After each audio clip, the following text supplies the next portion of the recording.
Olá, estudante, eu sou o professor Hercílio da Costa, bem-vindo ao meu canal. Nessa aula de hoje nós vamos conversar sobre a linguagem e a transmissão da verdade. Lembrando que nós estamos fazendo uma caminhada filosófica sobre a linguagem, já vimos lógica, já vimos a transmissão da verdade, a busca pela verdade de Sócrates e assim por diante. E hoje nós vamos entender um pouquinho a importância da linguagem nessa transmissão da verdade. Beleza? Já vimos a verdade, as compreensões acerca da verdade, dogmatismo, ceticismo, relativismo, tudo isso. Mas hoje nós vamos entender um pouquinho sobre essa transmissão da verdade. Então, assim, a linguagem é uma ferramenta que os seres humanos usam para se comunicar, certo? A linguagem pode ser falada, pode ser escrita, pode ser gesticulada, né? Quem não se lembra de um olhar apaixonado, por exemplo, né? A gente percebe um casal apaixonado só pelos olhares, eles não precisam nem falar nada. Ou uma mãe que está meio brava com alguma coisa, ela dá aquela olhada meio cabreira para o filho e já está dizendo um texto muito bem elaborado ali, sem usar palavra nenhuma, certo? Então, a linguagem é a ferramenta que os seres humanos usam para se comunicar. A verdade, ela é buscada, a gente está vendo o empenho dos filósofos ao longo da história para buscar a verdade, certo? Então, a verdade ela é buscada, precisa ser buscada, mas ao mesmo tempo ela precisa ser transmitida. E a linguagem escrita, principalmente, é essa que, ao longo da história, serviu para a transmissão da verdade. Então, as verdades que os filósofos foram descobrindo ao longo da história, elas passaram a ser transmitidas para as gerações futuras através da linguagem escrita, da linguagem falada, da linguagem oral, né? Então, a transmissão da verdade é importante e usando como ferramenta a linguagem. Beleza? Porque o filósofo, o cientista que descobre uma verdade, que está procurando uma verdade, ele não quer uma verdade para ele, né? Ele descobre essa verdade, encontra essa verdade e espalha. Esse ato de espalhar é a transmissão da verdade. E aí a gente vai falar da linguagem como ferramenta de transmissão da verdade.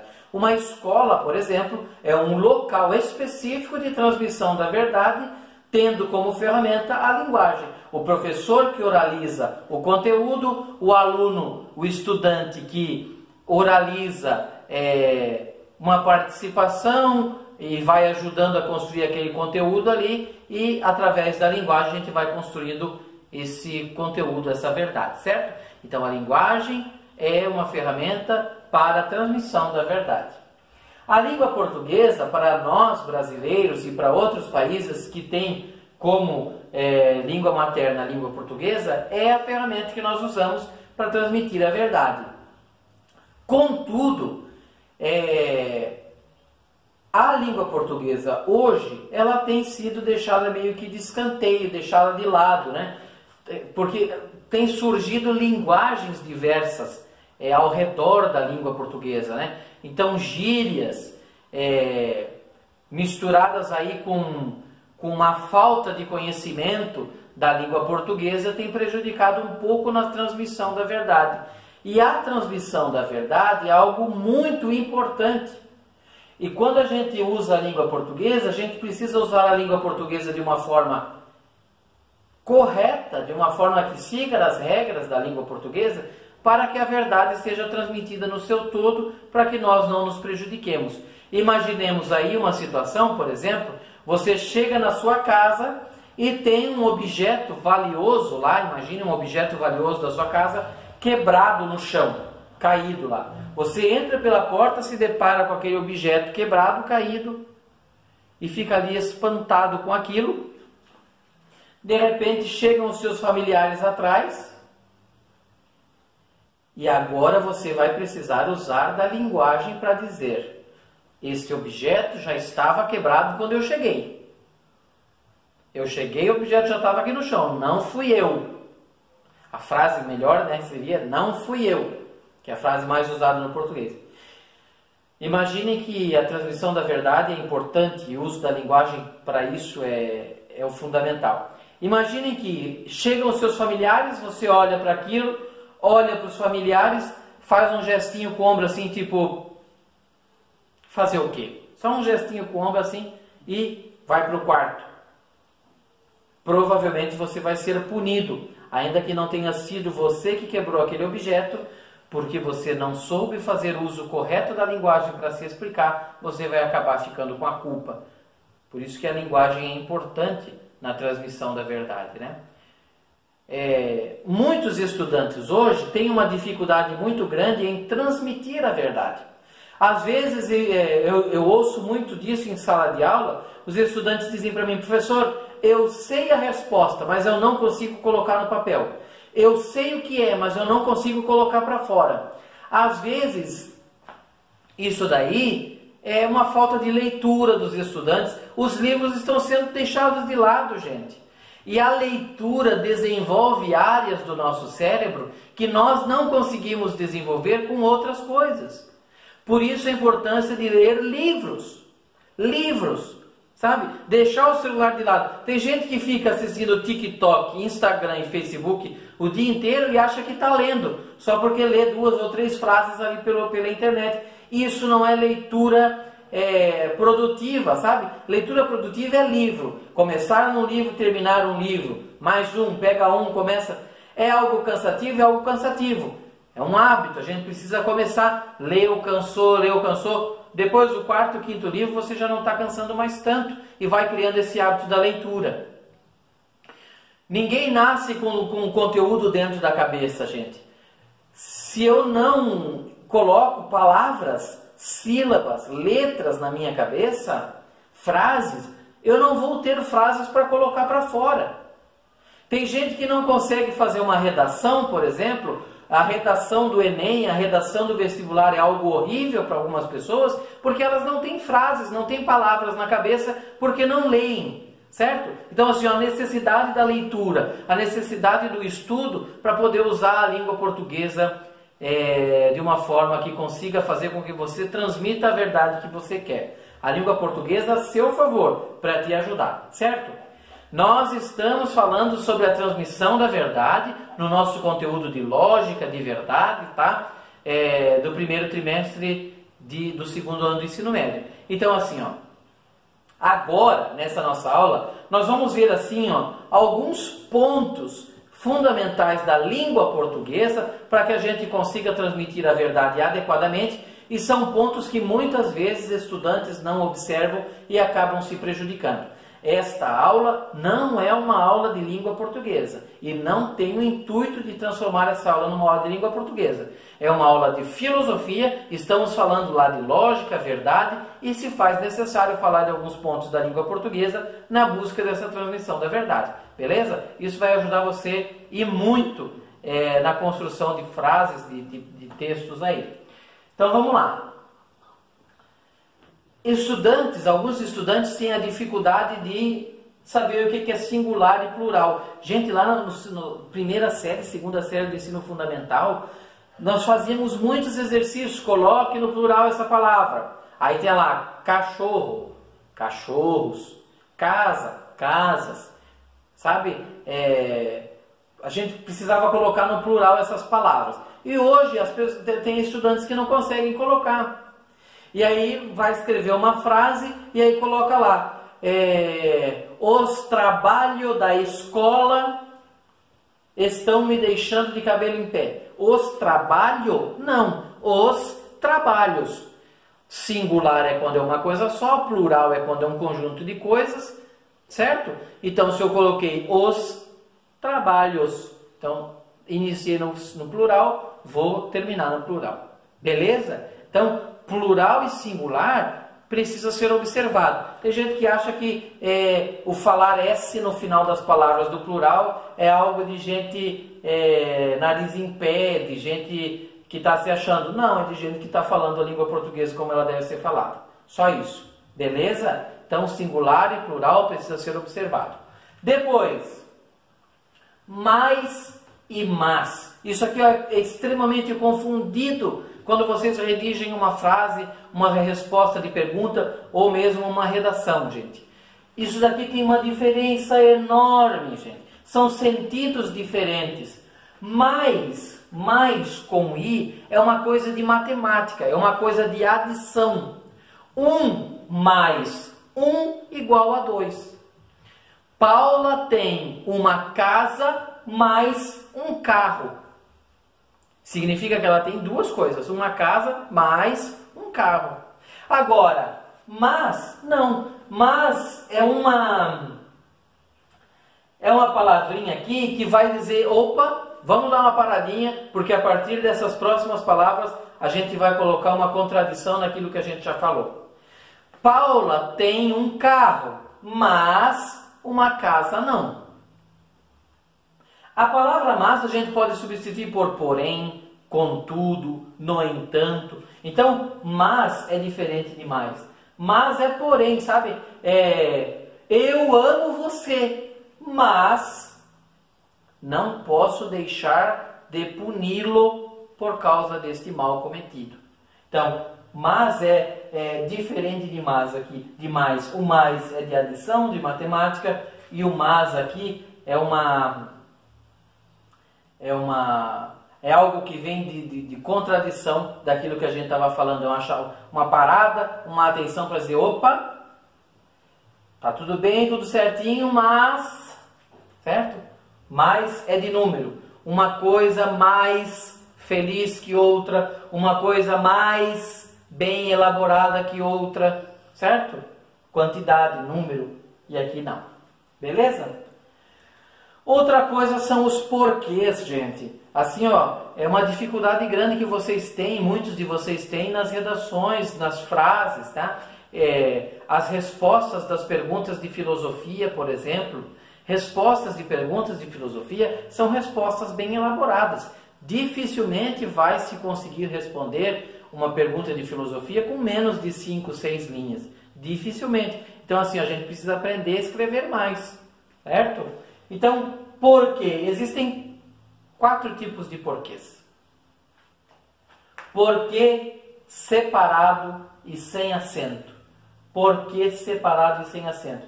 Quando que eu uso isso daqui? Eu uso numa pergunta.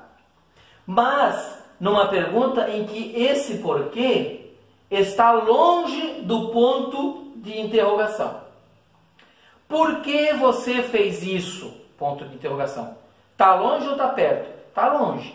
Por que você fez isso? Tem um você fez isso antes do ponto. É esse porquê aqui. Certo? Agora, o porquê separado e com acento é em pergunta, só que quando ele vem imediatamente seguido pelo ponto de interrogação.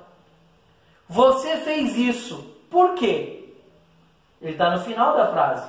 Ponto de interrogação está aqui. Então, ele tem acento. Porque separado e sem acento, e numa pergunta que ele fica longe do ponto de interrogação.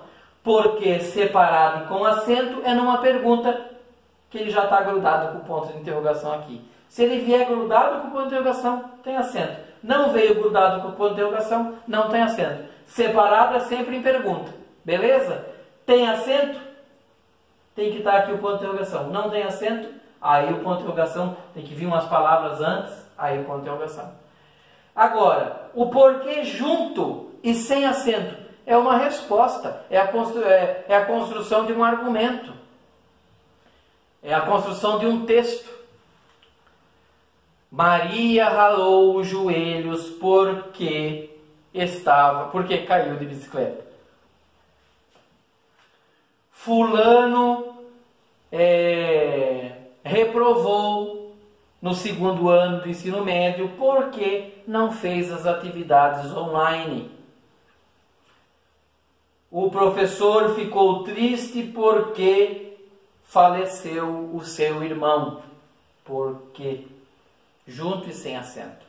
Agora, o porquê junto e com acento. Quando usa o porquê junto e com acento? O porquê junto e com acento é usado quando eu consigo substituir a palavra porquê por motivo. Sabe? A gente diz assim, ó. Você está demitido. Por quê? Certo? Esse porquê aqui. Não vou dizer o porquê. Não vou dizer o porquê. O porquê. O motivo. A causa. Então, quando a gente coloca o porquê como, sabe, o nome do porquê é esse porquê junto com acento aqui. Vamos falar dos porquês, por exemplo. Junto com acento. Então, assim, quando eu substituo numa frase a palavra porquê, quando eu consigo mentalmente substituir a palavra porquê por motivo, é esse porquê aqui. Ela me deixou e nem disse o porquê. É esse aqui. Ela me deixou e nem disse o motivo. Certo? Então, são esses 4 porquês que a gente precisa decorar. A gente precisa aprender a usar nas nossas redações de textos e respostas de perguntas. Beleza? Tem e tem. Tem gente que acha que o acento é facultativo, né? Ah, eu uso se eu quero, se eu não quero, não uso. Não, o acento tem sentido. Beleza?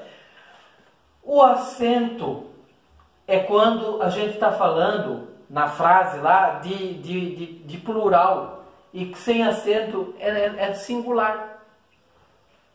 Paula tem um carro. Paula, Maria e Pedro têm um carro. Paula é singular, sozinha, tá vendo? Paula, Maria e Pedro são várias pessoas, é plural, tem. Ela tem, eles têm. O estudante tem dificuldade em aprender português. Os estudantes têm dificuldades de aprender português. Quando é singular, não tem acento. Quando é plural, tem acento.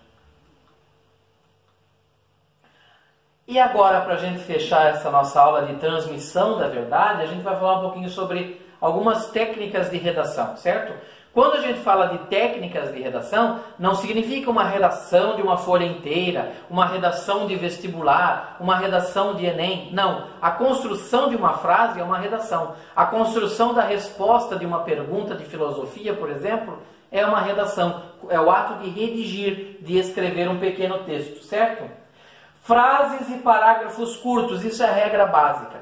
Tem gente que acha que escrever frases longuíssimas, orações longuíssimas, é melhor. Não, frases curtas transmitem melhor a ideia. Então assim, papapá, papapá, papapá, ponto. Papapá, papapá, papapá, ponto. Papapá, papapá, papapá, ponto. Tem gente que escreve 5, 6 linhas e lá embaixo que vai dar um ponto no parágrafo. Tá? Parágrafos curtos, no máximo 5, 6 linhas o parágrafo. Não façam parágrafos muito longos, certo?